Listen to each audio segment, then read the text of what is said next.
Probability distributions. When we're talking about probability distributions, we're talking about using discrete variables. So let's have a discussion about the difference between a discrete variable and a continuous one. So discrete variables are separate and distinct and can be counted. Continuous variables have infinite values in a continuum. So a great example of a continuous variable would be time, or some sort of length that can be broken down into an infinite number of fractions and decimals.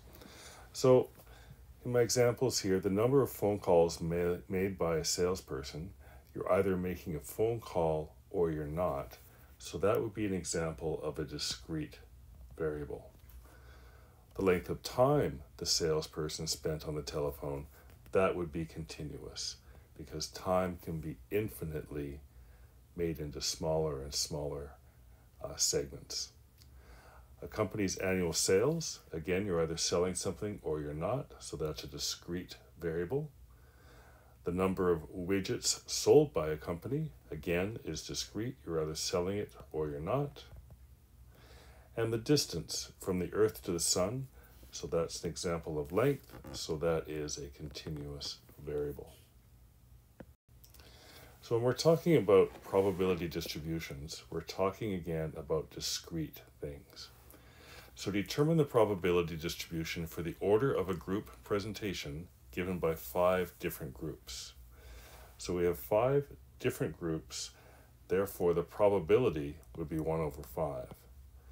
And so when you're looking at probability distributions, you're looking at things as a whole, as opposed to just a single probability. You're looking at the probability of multiple items, or the set of things that you happen to be discussing. So each one of those groups has a 1 in 5 chance of being in any particular order. So graphically, you could also distribute the same thing. And if you put the probability here, so probability is P of X, probability, and position. So that means the probability, we can just scale it 0.1, 0.2, 0.3, and our position is 1, 2, 3, 4, and 5. So each one of those has exactly the same probability, so the distribution is going to be identical. And when the distribution is identical, we call that uniform. So that's an example of a uniform distribution. So uniform, the same. Okay, another example here using a dice game. So let's consider a simple game in which you roll a single die. If you roll an even number, you gain that number of points. And if you roll an odd number, you lose that number of points. So let's look at doing a probability distribution. I'll put it down here in the corner. So here we go.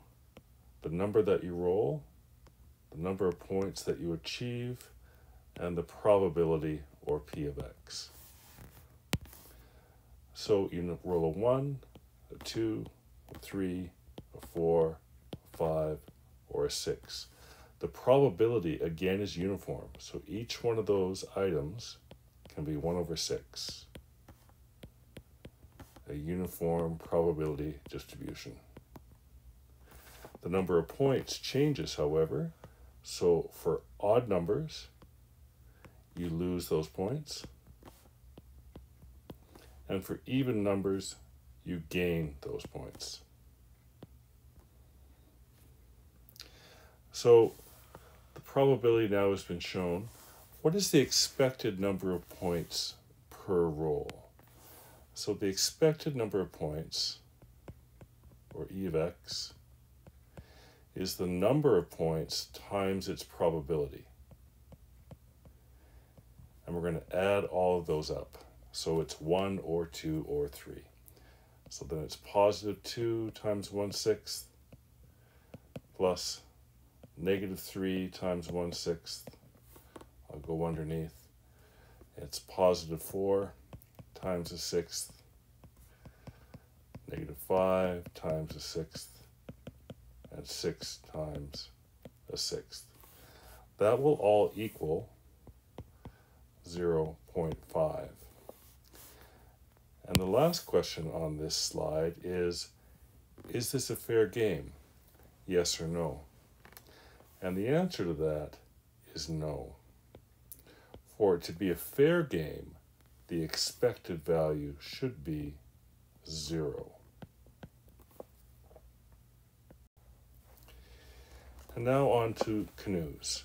A summer camp has 7 4.6 meter canoes, 10 5-meter canoes, 4 5.2 meter canoes, and 4 6.1 meter canoes. Canoes are assigned randomly for campers going on a canoe trip. So let's show the probability distribution for the length of an assigned canoe. So I'm going to put it underneath here. I'll do a little chart. And then 2 types of charts. So one bar chart and one sort of table, I suppose.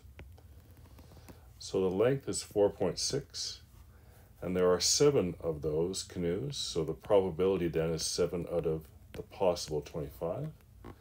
When you're looking at a length of 5 even, there are 10 of those, so that's 10 out of 25. And so on for 5.2 and 6.1. It's just the number of boats over the total. And yes, these can be reduced into decimal places. So 0.28, 0.4, 0.16, and 0.16. So you can represent that in a graph. So probability of x, we'll start at 0, and the bottom here is the length.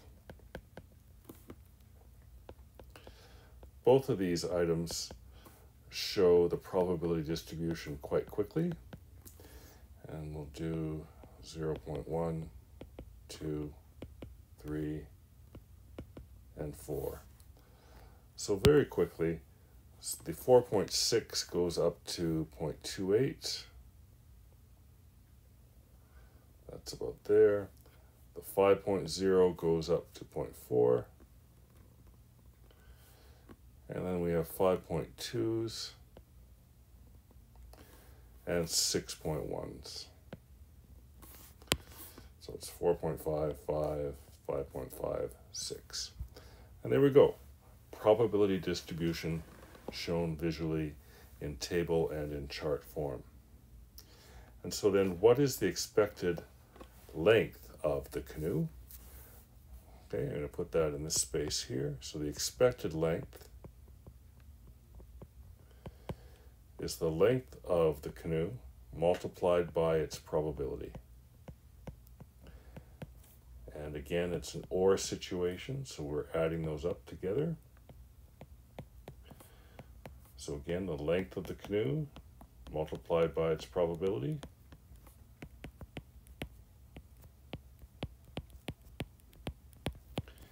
And once those are added up, your expected length of the canoe will be 5.1 meters.